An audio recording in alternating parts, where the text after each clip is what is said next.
Hello, everyone. This is Emil Isakov, and I'm here with. Go ahead and introduce yourself.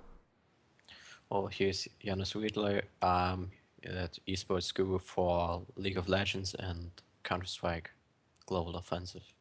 And this is our first League of Legends talk show. There's quite a few things that are happening in the League of Legends esports scene and in the game right now. So I'm just going to go over what we're going to talk about. The first thing is just the preseason changes. There have been quite a few changes. Obviously, not going to be permanent, all of them, but very interesting, and we'll talk about that and our general thoughts and how it will affect competitive play. After that, we'll talk about the KeSPA Cup and the surprising results of that occurred a few weeks back. And besides that, we'll talk about roster changes in North America and Europe, and we'll talk about our general thoughts on team rosters and the state of them right now. Quite a few of them are empty. There's some interesting things to look over there. After that, we will talk about IEM San Jose. We're currently in the midst of it, so there's quite a few interesting things that came out of it and some predictions we'll make, and we'll discuss that as well. So first thing we'll talk about, obviously, will be the preseason changes and the general thoughts of that. For me, the changes of preseason are always very chaotic, and it's not permanent, obviously, like I said before, but it's like a testing ground. But I also need to highlight that a lot of these changes are very, how do I say this? Not troublesome, but they get in the way of competitive play because they are so imbalanced. So I don't know. What are your general thoughts on the changes right now? Yeah, it's just like we've got the AD carries coming up and up and up. Also, Yazoo, on the other hand, or all champions that are going with crit will be buffed a lot by the Warlord's Bloodlust, where in the beginning you could earn heals when you crit just with everyone, and now it's just champions or champion clones, which will be up in the next patches, and that's a lot better, but the heal amount of it is still brutal, and that will help a lot of critical strike champions to improve. Yeah, so the way I feel about Warlord's Bloodlust, it has been changed already to be only on champions and clones. But when it first came out, it was a little too powerful on champions like Yasuo and Tryndamere, who have natural crit in their kits. So they obviously, I don't know if they accounted for that and they just wanted to test it out, maybe if it wasn't too powerful. But that is something they have changed. I feel like a lot of the last masteries have these kinds of abuse cases, like Yasuo and Tryndamere for Warlord's Bloodlust. But there are things that are like Soraka that take use of the cunning. I think it's the cunning mastery tree, the middle one. I'll just check it. Yeah, it's Yeah, cunning, and then we'll have the yeah, Speaker's Blessing. yeah. So Blessing, yeah, they have those like it's pretty neat.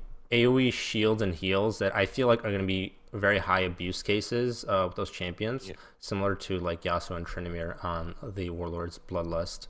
And it's something that I think is going to be nerfed very soon because, especially with the change to Grievous Wounds now is a little weak in my opinion, even though it has been added to one of the Last yeah, Whisper upgrades. It only applies to self-healing, so champions like Mundo and Swain are weaker. But to be honest, champions like Soraka and Sona, their heals aren't reduced on enemy champions. It's especially Soraka because of how much she can heal, and Grievous Wounds was a counter to that. So if you want to try to burst down a target like a marksman or like a AP carry, you could. But now that Grievous Wounds doesn't do anything in that kind of sense, Soraka is kind of in a state where she's very powerful. Um, yeah. I think Single abuse use cases, option now. yeah, those abuse cases I think will be changed. So I think a lot of these things will be toned down and balanced over time. But I don't know. I think the most important thing to look at though is competitive play and which one of these changes or like the general changes of the patch will have the biggest effect. In my opinion, the biggest changes, or the most significant changes to competitive play, will be the game pacing changes. So by that I mean experience is now much higher for champion kills, so you can snowball really hard. Towers are much weaker; they can be destroyed very quickly. And the last thing I think was It's the wards, I guess. We got the minions and the towers and the experience changing overall, the gold income that comes up. But what is, in my opinion, much more important is the vision, which isn't like it was before. You could buy a Sidestone now with 3 words, just 3 words to set in, and then upgrade it to have 4 words with yeah, a lot of more total costs, but also more health. yeah. I don't know And how I feel about Sightstone right now. It's weaker than it was before, and I don't know, like the upgrades to those items. I don't know if you looked at them. I think they're like called Eye of the Equinox or Eye of whatever. They're upgrades to yes, support items. They're not exactly the greatest right now. Just the nerfs to vision in general, I think, will make things in the early game much weirder and much more difficult to keep track of in competitive games. So that will be interesting. It does create more like exciting things. So I guess that's what Riot is trying to go for. But it does just change how the game is played fundamentally. It's important yeah. to talk about. And furthermore, there comes that there is no true vision beside the pink ward. So if you have a pink ward with you, there's no other option for any wards. So you place pink ward and you can see champions like Wenger coming up with his ultimate. But if you haven't, they're overall in the map and you can just sweep them off. Yeah, yeah. And So are you so, you're just talking about like invisible champions or like stealth champions? I think that's like a buff to them. Is that what you meant? Or yes, yeah, yeah, yeah. exactly. So that will change. I think Eve is probably the biggest. Actually, I don't even know. I think Eve is kind of nerfed in a certain light because pink wards are a lot cheaper in the early game. So like you can just buy it for the regular price of what it used to be for a green ward. So in the early game, that will be more difficult, but in other senses, like stealth champions are stronger because there is a limited way to see them in the game now. But yeah, so Exactly. that's my general thoughts on that patch, and I don't know, anything else to say? Yeah, I just love the masteries. You can just have the time to pull all over again. If you play Ranked, you can just choose the thing you need. For example, if you pick support, you don't need 6 masteries for every support, but you can just choose, okay, do I need Wind Speaker's Blessing? Do I need to be tanky? Do I really need extra money? And you can go for an aggressive style or a passive style from game to game, and it's much more easy to see where you gotta put the points in, and not like in the last masteries where everything was split it up. Yeah, I actually really like that. You kind of create your masteries based on the type of playstyle you want to use. So if you're very aggressive as an AD carry, maybe you want to go with Fervor of Battle, which is like extra damage on your auto attacks. But if you want to be a little bit more passive or you want more sustain, you can go for that Warlord's Bloodlust. So there's like different things you can do with champions, which is pretty interesting. I like that. I like them for that reason. So yeah, nothing else really to talk about with the patch though. It'll be very interesting to see how it develops in competitive play and how it balances over time. The next thing we're going to talk about is the KeSPA Cup. Not many people have watched, or well, some people have heard of what happened at the KeSPA Cup, but it is a new tournament that KeSPA, which is the kind of a overriding organization in Korea that kind of overlooks Korean play and like kind of manages it. So like there's like rules that you have to follow for like player salaries, stuff like that. They're just like the body that uh, is the over I don't know the overriding body is basically the best way to put it. And they set up this tournament, so it's just another tournament for Koreans to play in before IEM, not even IEM, but before I think All Stars is later on, and before the leagues start. Uh, Yeah. and the biggest thing or the biggest upset in that tournament was between the world champ or like the more established teams, especially SKT, the world champion of this year and 2013, being taken down by Ever. So what do you think about that? I guess it can just be, or it just can be that the teams haven't trained that much and we're on vacation. The teams coming from the worlds, the teams that are well known as KT and CJ enters, but also KT hasn't performed well in this tournament. So Hmm.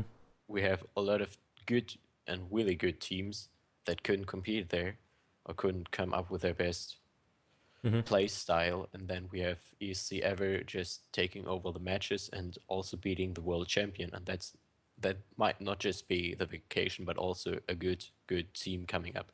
Hmm.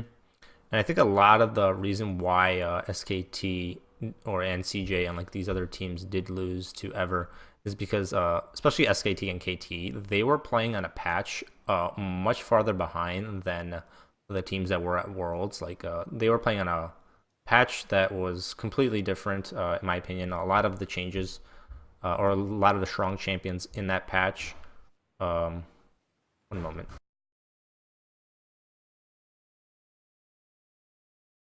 About Bart coming up, well, he's the one that might be the changing in the plays. First match against SKT, or the overall match against SKT, there was Bard playing and there was Bard carrying. He picked up and made fights more possible for ESC Ever against SKT. The first match was taken by the third mid lane of SKT, so we might not have to talk about it. But then there comes up Bard in the second match and helps him out very well. The last team fight, there were two people bad placed at the dragon. They could just pick up and then save the match against SKT, came back into final, where, as you can see, Bard was spun 3 times, and that's why, or that's what shows that they were really afraid of Bard at ESC. Yeah, so that's a very good point. Sorry, I had to take care of something No real quick, problem. but yeah, Bard was one of the big kind of deciding factors in that game, the second game against SKT. I think a lot of the reason why they messed up, like SKT was super far ahead. They had taken Baron, they had taken I think almost two inhibitors. So ESC knew they had it. Oh yeah, also they had four dragons. They were about to take their fifth, so they were super far ahead. They had to make a play to get back in the game, and the only way they could win, it basically happened. Both Bang and Faker were too far up ahead. Their team wasn't with them, and they got caught out. Maybe a bit of cockiness there. Maybe they just didn't expect the power of Bard, and they just were killed. And I'm pretty sure, I don't think anyone else died in that, but they are the main damage sources. And if they're down for Yes, like they 40 just plus seconds, pushed it down. yeah, they just finished the game right there. So obviously something that you don't expect the world champions. Actually, it did happen last time SKT won Worlds. They actually did come back. I think I don't know which tournament it was, but they did lose to Samsung Blue before they became like really big powerhouses, and that was a really big upset. But again, it's like a combination of different things: a mistake, and just team play, and maybe some like not as much preparation because they I, obviously were on vacation. I also got the feeling when seeing the second match that SKT, even so far ahead, didn't really want to finish the match. They were all time winning, but then couldn't really do anything against the ESC team. They just couldn't get it done. Yeah, I think they were kind of messing around to a certain point because I don't know, they just didn't take the team as seriously as they should have, and I guess they paid the price. So again, I think once LCK starts rolling around, we'll actually see the power of Ever. They now have their own coaching staff and their own infrastructure. Before they were just a challenger team, but we'll definitely see how they stack up. I don't think they'll be as good as people might think just by seeing the results and not seeing the actual games. And they might surprise people, but I don't think they will. That's just my prediction, though. No, as we could see in the matches, those people were not the players with the best mechanics, but they got a good team compositions and Yeah. also played well in teams. But that's what every team does in Hmm. in the world competitive scene. Yeah. So we might see some surprises in the IEM, but we will, and that's what I guess, not see them in the first four places. Yeah, yeah, yeah. So I think they qualify for IEM Cologne, was it right? Yeah, gonna. Yeah. So we'll That's see right. them how they stack up against international teams there, which will be very interesting in my opinion. So the next topic is roster changes. There have been quite a few roster changes all over the world. The main ones we're going to talk about are in North America and Europe. Um, the ones that I want to look at are the ones in North America right now because obviously with CLG having a new AD carry, their star AD carry double lift has gone over to TSM. It was a huge deal. TSM has a almost completely new roster besides Bjergsen, and both these teams are in IEM at the moment. And the last major team at least I feel like is C9. They got two new players in Rush and Bunny Fufu. So we'll talk about those three first, and then we'll move on. So what do you think about the changes to CLG? Let's talk about CLG first. What do you think about the new AD carry? But like, if you don't know about him specifically, because he is a very No, unknown player, uh, for what do you think me, about the removal of double lift and how this guy will try to fill in? yeah, I guess you got to work hard to get in. You got to train together with the support. I can't really say any words to the scene in America. I'm from Europe. That's Mm-hmm. what I got to say now, and that's why I'm not really into the scenes. But I guess What do you they think? choose him, Go ahead. and Go they ahead. Sorry. choose him wisely. CLG is not like they picked a random one and then Mm-hmm. just let him do stuff. Yeah. So if anyone saw the CLG versus I think UOL game, he played decently well. Obviously, he wasn't at the level of double lift. I mean, it's hard to stack up to him. He's been one of the best AD carries, if not the best AD carry in North America for quite some time. So you can't expect him to be as good as him just yet. But of course, he's a new talent. He might get better over time. So that's something to look at. What do you think about the changes to TSM with Sven Skaren and Kasing moving over here? Because it's really interesting to see what TSM is doing. They're just setting up the scene, and from everywhere they pick up like the best players they can get and put them all together.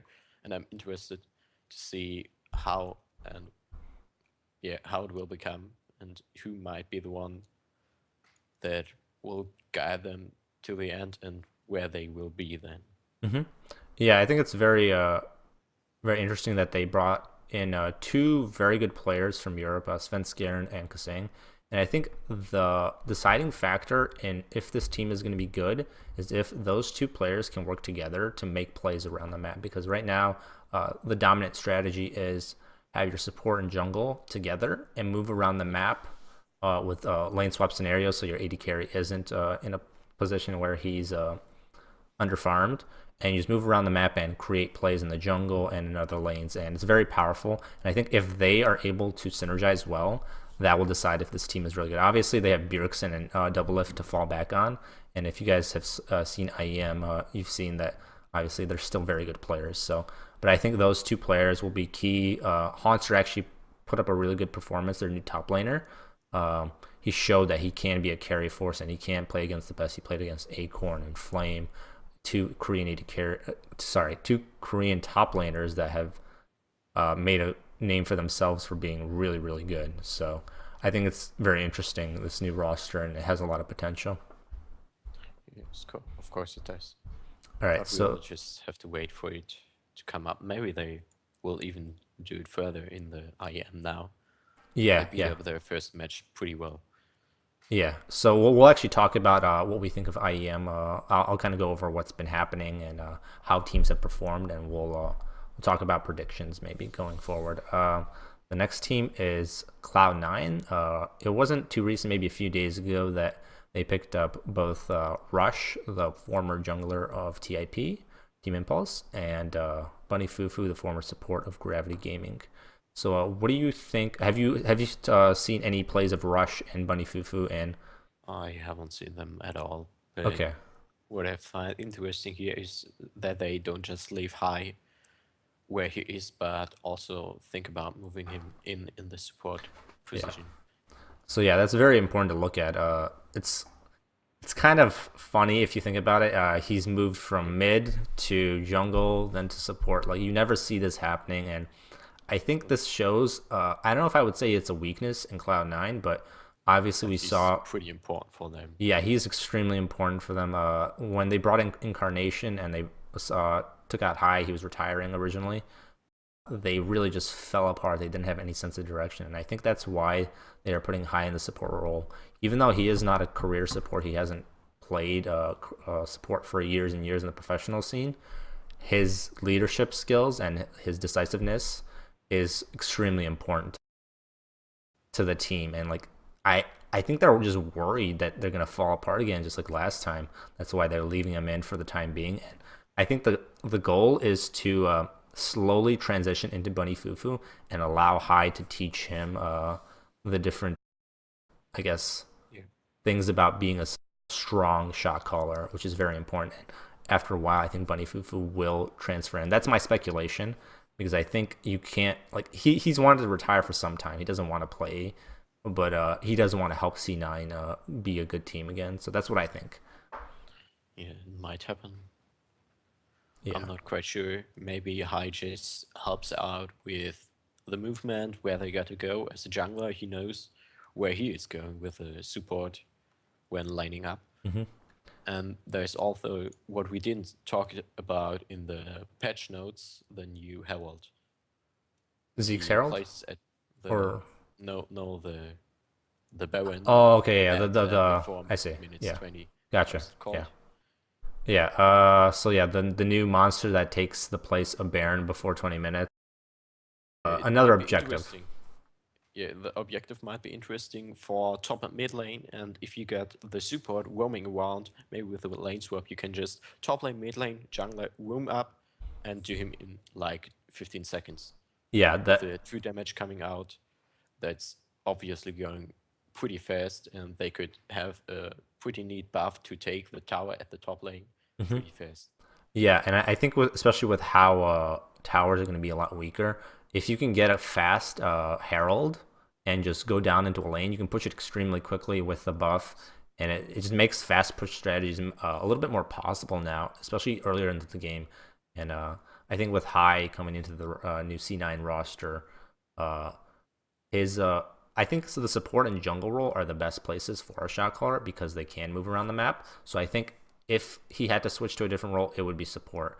Even though he's not exactly the greatest at certain champions, maybe, and he has to learn them, I think it is a good place for him to be if he has to be on the team. Uh, but yeah, we'll see. It's an interesting change. I think I still believe in High's shot calling and his ability to lead. He's shown time and time again that he can lead. I just think they will need to eventually move on and have Bunny Fufu be that primary shot caller and be the primary support. But we'll see over time. I actually want to talk about Rush. If you don't know about him, I'll just kind of go over exactly who he is. He was relatively unknown in the scene prior to last year in spring. In Korea, he was fairly well known because he was a high challenger player. He often would get rank one in a Korean challenger, and that might not mean a lot in like North America and Europe and then the West, but in Korea it means a lot because of the competitive environment that they have there.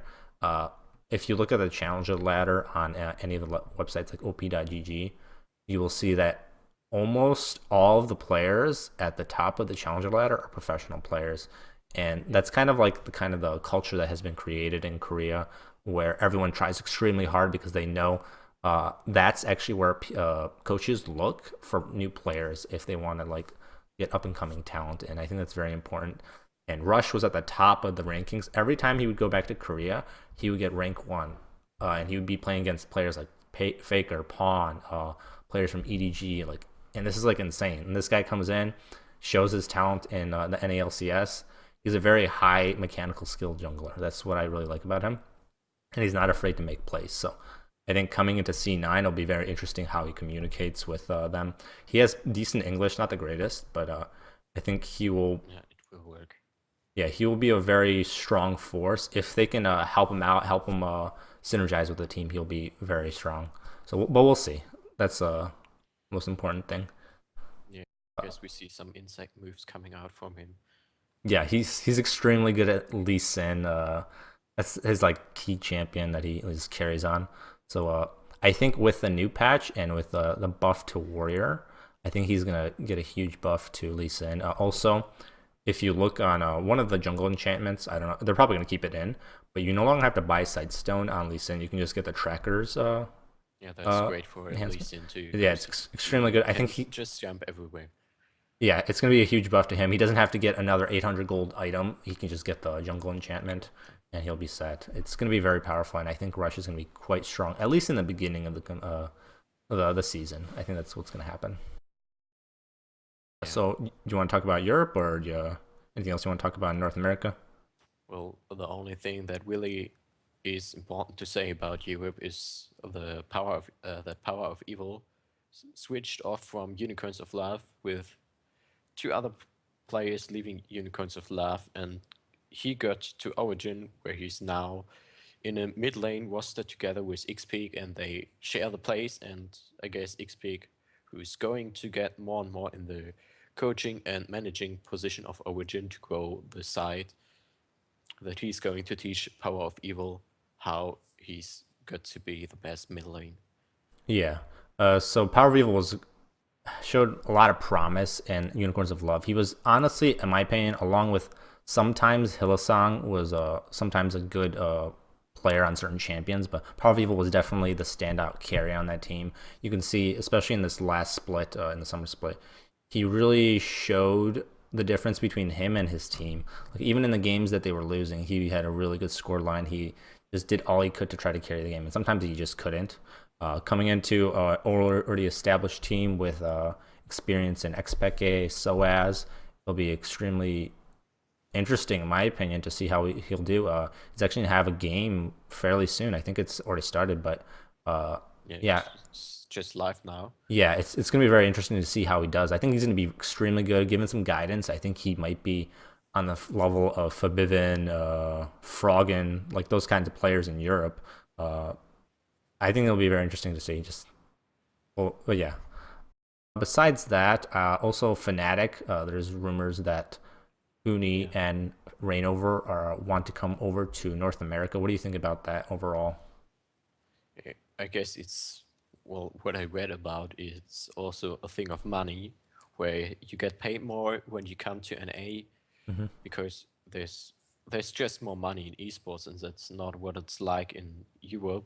So it's probably one thing is money, but also the exciting thing of seeing something new. Hmm. As a Europe, I can say I also want to travel to NA one time, and I guess it's just some kind of fame also, not just that there's a new experience, but also being in NA is just something special. And now they have been in the Europe scene and might like to move on. It would be a very bad thing for Fnatic with Huni leaving, Hmm. but it might be the problem why they are not at IEM because of the talks with the players and not just some illnesses. Yeah, yeah. So originally they said there was an illness, but obviously we now know that there's some roster problems. Yeah, Fnatic seemed really strong coming into Worlds, did quite well at Worlds, and then now you hear that Reignover and Huni want to switch teams. And apparently, like you said, it was because they wanted a little bit more money, weren't paid as much as they wanted to be. And of course, in North America, sponsorship is a lot of where the money comes from, and it's a little bit more established in North America. So I understand why they would want to come over. I mean, they have very short careers as esports players or just League of Legends players. So they want to make use of however much time they have left to be good players. I mean, there's some like outliers like Froggen who have been around for so long and Yellowstar, but most often than not, players are very good for maybe a year, maybe two if they're lucky. So they want to make use of their talent while they get a chance and make some money along the way. So I understand where they're coming from, but it will be a big blow to Fnatic, and I really don't know who do you think would fill in for them now that they're gone. I have no clue. There, there might be just other players joining in. They might come up with Korean talents coming up, like they did with Huni, Hmm. and ask there for help. and search worldwide and not just in the specific scene. So I guess it will, on the one hand, be talented guys from all over the world, but also one experienced player joining up. Mm-hmm. Yeah, it'll be interesting to see who they get. I was trying to think of people in Europe specifically, but I can't think of anyone off the top of my head. I know SK. Maybe I don't know if they would want to get Freddy 1-2. I think it's 122. I think that's his name. Uh, SK was dropped out of the LCS, obviously, as people know. And So that might be also an option. the Wolves, the Copenhagen Wolves have lose their players, have Hmm. lose their spot. They might search there, but I'm not sure if they do or if they just say, okay, we need other players. We need good players to come over, and that's not enough when you Hmm. just look in one specific zone. Yeah. Um, I think something that's really interesting is that they they might very well come to North America because that's where it's rumored they want to come, and there are quite a few teams that are just flat out empty or unknown in their what is it called, in their roster. So if you look at Immortals, nobody knows who's going to be on that. What's another team? Let me take a look at this. So let's look at the teams. So there's Immortals, TIP. A lot of the players. So Rush went to Cloud9. Apollo went to Team Dignitas. Impact went to NRG, the newest team that got bought out. So that team is also empty. I think those are the two major teams. We're not 100% sure who's going to be on Team Liquid.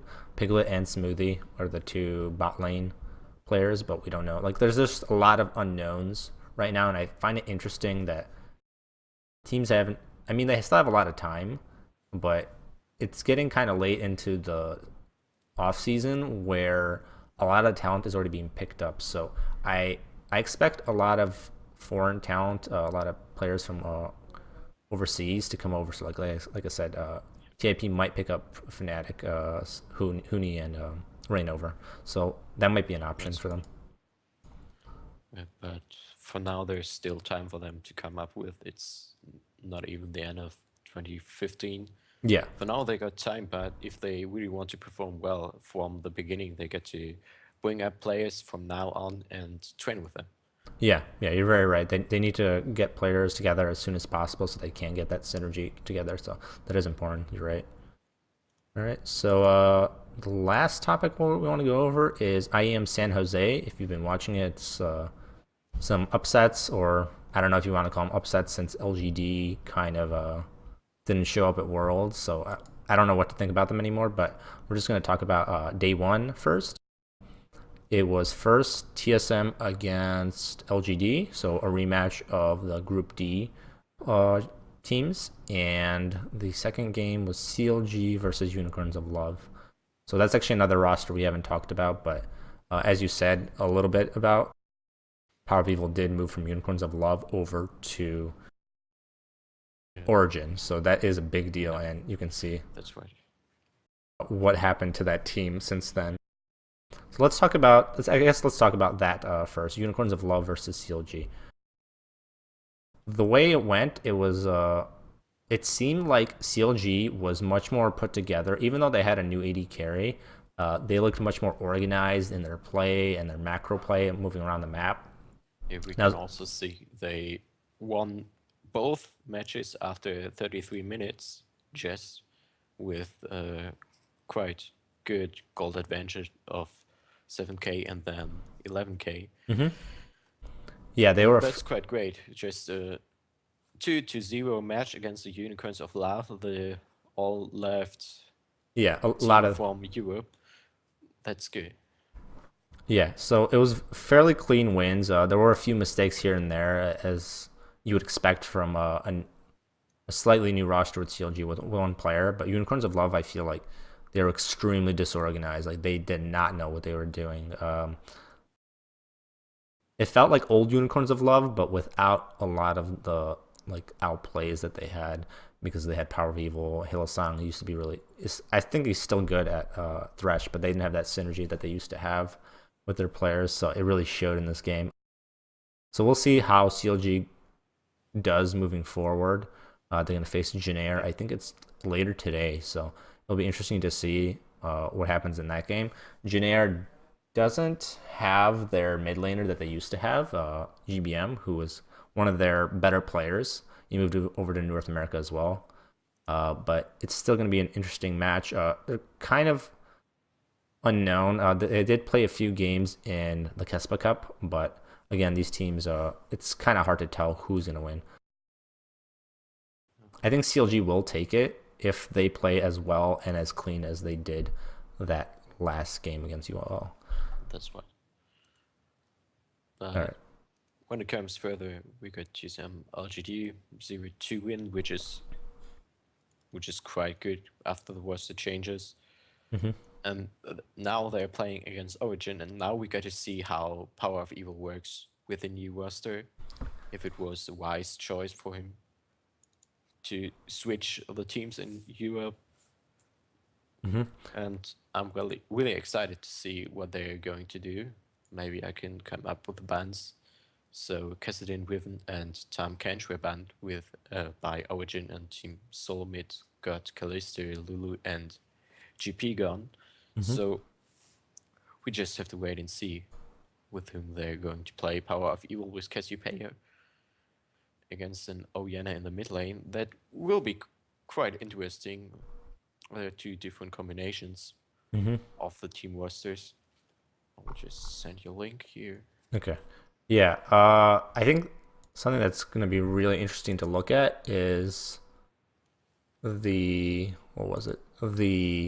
rematch between Bjergsen and PowerOfEvil. If you guys remember from last year, San Jose, ULL made their breakout performance in professional play at San Jose, and as you guys might remember, Bjergsen kind of got his shit kicked in. If there's no better word for it, really. He lost pretty hard in the mid lane, got solo killed multiple times by PowerOfEvil. So this will be kind of a rematch of that from last year, and it'll be very interesting to see who wins that and how well they do. I think it depends on, let me think. Origin. I think it depends mainly on how Sven Skjern plays, because though he did play decently well, there were times where he would go into the jungle to try to ward into the enemy jungle when they were going against LGD and get caught out and just give up a free kill. And though TSM did make some good plays off of the back of like some of the times he did get caught, like they got turrets off of that. If he goes against a really good team, that won't happen. Like he can't just get caught out warding by himself. So he needs to have a better synergy with Kasing, and they need to really work together if they want to prevent those little mistakes that really shouldn't be happening on a top level team, in my opinion. Yeah. So how far are they into the game right now? You know? They picked and banned, and I guess it should be about 5 minutes in now. Okay. Well, probably more, but I cannot stream or just have a Skype conversation and then also watch the stream, so I can't really check it out. Yeah, that's fine. With the team compositions shown, there's one combination of Orianna all coming in with the Renekton comp, and also we have KeSPA dealing damage over time a lot. And I'm excited to see if they can come up with it all the time, or if they are just burst into death by Orianna. But with Bjergsen's win rate with Orianna in the NALCS, that's not good. Yeah, so I'm just looking at the team comps right now, and it looks like, just from like the team comps alone, I feel like TSM has the advantage right now. If the only kind of sample size we have of Kindred, like of her in professional play, is in the KeSPA Cup, and time again she was banned or picked because she is so powerful at taking objectives with her passive, and her ultimate is just too powerful for saving your team and like prolonging that team fight. So I think if Sven Skjern is proficient enough in that champion, I think they will have the edge. Right now I'm looking at Origin's team comp, and they don't have much of a front line besides Mythies. So they will have to play a little bit more carefully. They do have a lot of damage in Cassiopeia, Rumble, or Tristana. So if they can survive team fights and not get blown up, they will be fine. But it depends, I think, on Svenskaren's play and how he uses his ultimate, how he moves around the map, and also just obviously, I think in general, just like TSM, it's their game to lose because they just have such a strong team fight, team comp, and Orianna, Alistar, Jinx. If she gets rolling with a passive, she can be a force to be reckoned with. So it'll be Yeah. interesting to see how that plays out. Um, but yeah, Yeah. so it's interesting But to if they see. don't get a lead with Orianna with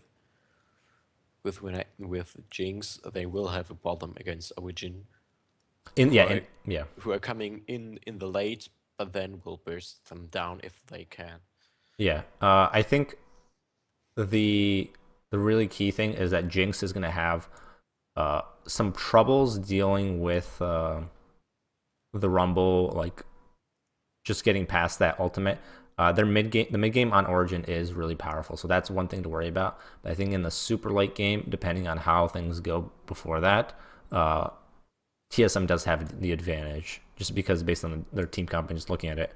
But it just depends on map play, macro play. I think is gonna be more important than anything else. But yeah, so we'll see. That rematch is gonna be something that I'm gonna look at later.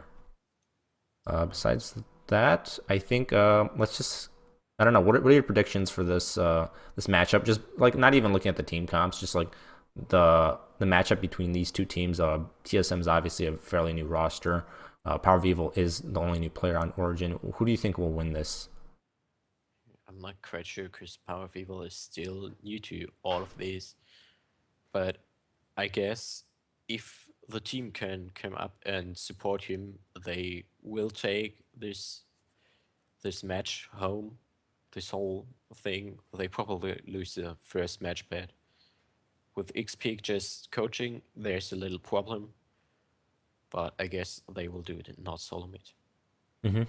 Yeah. So yeah, I think they do have. I agree with you. They do have the advantage in just looking at their teams and how TSM only had like 4 days to practice, 5 days to practice before this. I think Origin does have the advantage, and if PowerOfEvil can really step up, and I don't know who's the shot caller on that team specifically. I expect, or I assume it was XPK before, so that might be a problem in their shot calling as the game or the team progresses and becomes better.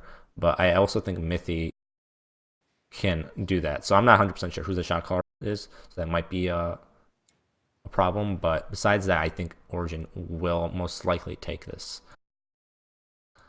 But besides that, I think the only other game that's going to happen today is Jinair versus CLG. What do you think? Just based on I don't know, like I don't know if you know a lot about Korea, but just based on like how Korea has been doing overall in the world Well, and CLG, what do you think? for me, there's ranking nowadays. There's NA and China more or less on the bottom. Then there comes Europe, and then there's Korea, the big gods of League of Legends. And I guess everyone would put the Korean matchups on the top. Mm-hmm. And just from their mechanics, they will win the match. Yeah. Well, yeah. So it's just I feel like it's a difference of opinion. I think, even though I do think a lot of the Korean players have a really high mechanical skill level or skill cap, I think the really big difference between Korea and other regions, especially NA, because they didn't really show up at Worlds, I think is in their macro play. And what I mean by that is the way they move around the map, they take objectives, they set up for objectives, vision control, things like that. I think I don't know about now with CLG not having double lift since that was kind of their star player. But usually I feel like the skill is fairly similar, except for in some cases where, like, let's say between Fnatic and I think it was Coup Tigers, Smab versus Huni, they really showed that the experience of Smab and like his play won over Huni, even though Huni was like And known as a yeah, really good top laner. he was a star, like the real best top laner in Europe. And then Yeah, there's like, okay, stop here. And yeah, and I think one of the reasons of that, even though I think Huni is still good and maybe he wasn't ready for this kind of level of competition in terms of like pressure, because it's very different to play in front of a home crowd at Europe, even though it's not his home crowd. It's like he's just used to it more, and then coming to well, actually they're still playing in Europe, but just like coming into like an atmosphere that's much more pressure, it's pretty difficult for someone who's it's his first year, obviously, and Smeb has been around for maybe like 3 years, I think. So I think that was part of the reason, but also because they played around the top lane really well. They got Smeb snowballing really hard. So I think that's one of the strengths of Korea. And if people don't kind of catch up in that sense, they will never beat Korea. Even though they might be slightly better in mechanics in certain roles, they need to be sure to have a better macro play if they want to have a chance. I think that's really important and will be the deciding factor in that game. But after watching CLG, I think they played decently well. Their macro play wasn't bad. They took towers pretty well. They moved around the map well with their vision. So that will be an interesting one. I just don't know enough about Jin to really say anything, especially now that GBM is not there. So that's my prediction, though. I think it'll be close, but Jin will probably take it. Okay.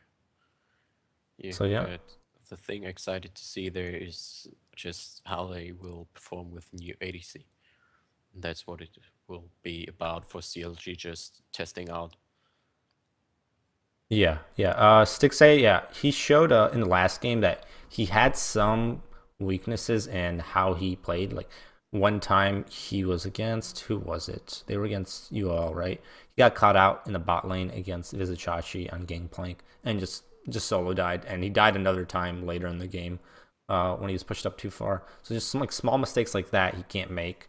And I think over time he'll get better about that. But that is something that will be important to look at in that generic game. If he does those types of mistakes, he kind of relieves some pressure off of Janair if he makes those mistakes, and it allows them to kind of make plays around the map that they couldn't have if he was alive. So that's very important to look at.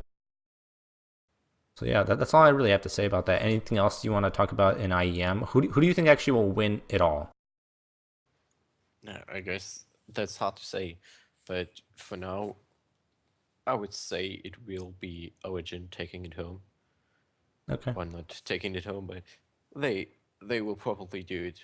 And if they will lose, I guess it will be Jin Air. Okay. Yeah, that's who I see the top two contenders being, unless TSM kind of just like comes out of nowhere and shows up. I think it's between Origin and Jinair, and just depending on how Origin synergizes with PowerOfEvil, I think they will have the edge if they can really play well with him. If they're still having a little trouble with communication and synergy, I think it will go to Jinair. But besides that, I think it will go to Origin. It just depends on that factor. Do you got anything to say to IEM or the upcoming Cologne? So right now it's who are the teams that have qualified for that besides Ever? I just work on getting the thing up, but there are Check. there IEM is one more, I guess. Cologne. IEM Cologne into like Stream Masters. Okay. Okay, season No. 10. Okay, so right now No, it's it's not. Ever and no one else. So, Okay. will they decide that? Wait, when is IEM Cologne exactly? 12/18. Wait, what? Doesn't make any sense. Oh, this hasn't been updated yet. Okay, never mind. When is Cologne that tournament usually? You know? IEM season. Let's see when it was last year. Oh. Well, in Cologne, there the IEM was. Well, it's in the summer is one, and then there's this Winter Cup, which is a little bit smaller, but I Okay. guess they can do it quite big. Yeah. Um. Yeah, I don't know who's gonna be there. I can't really make predictions if I don't know. Um, like I said before, though, Ever against international teams. I don't think they'll be. It's really up in the air right now because they only did have like a few games in KeSPA Cup, and they were against teams that didn't really put in their full effort or didn't prepare as much as they probably could have, just because of like the circumstances with the world's teams kind of out on vacation. They need a vacation after so many months of practice, right? So it's kind of hard to tell how they'll do. I usually put Korea up ahead of any other region just because their infrastructure is really good at uh, preparing teams, just bringing up new talent, stuff like that. But again, it's a new team. And the last time a Korean team was at an IEM, they kind of flopped, and that was in Katowice, I think it was, in Poland, with the Tigers just kind of falling apart. Well, I think they will invite some teams, and I guess the new Fnatic roster will be shown up, Mhm. or they stay in the roster and then they probably take it home. Yeah, maybe. It's just I think it's just too early to tell, so I don't want to predict anything. Yeah. Um, Okay. it depends on which teams come into the tournament and if we can see them play beforehand. Like I don't know exactly when this tournament is, so like you said, it might be in the what was it, Right. the summer The, or this tournament, the IEM this year is going to be from the 18th of December to the 20th. okay, so it's pretty So, soon. so just 1 month to wait, Mm. and then we'll see some new teams. Oh, I can see now there will be two Europe teams voted in, there will be two NA teams voted in, and one Chinese team who is voted in, and the only Korean team coming up is Ever. Okay, so since Origin and UOL are here at San Jose, they can't be voted in again. So I'm guessing Fnatic will be the definite choice, and I don't know who else would be a second choice. I also gotta watch I who else think is. then it will be Cloud9 from NA, 100% sure of that. And the second team, I'm not 100% sure of. Maybe Renegades or maybe NRG. But again, it just depends on roster changes over the month till then. Besides that, I think so. It'll be Cloud9 Fnatic. That'll be actually very interesting to see because if anyone remembers of the rivalry between NA and EU, Cloud9 and Fnatic was the kind of classic one.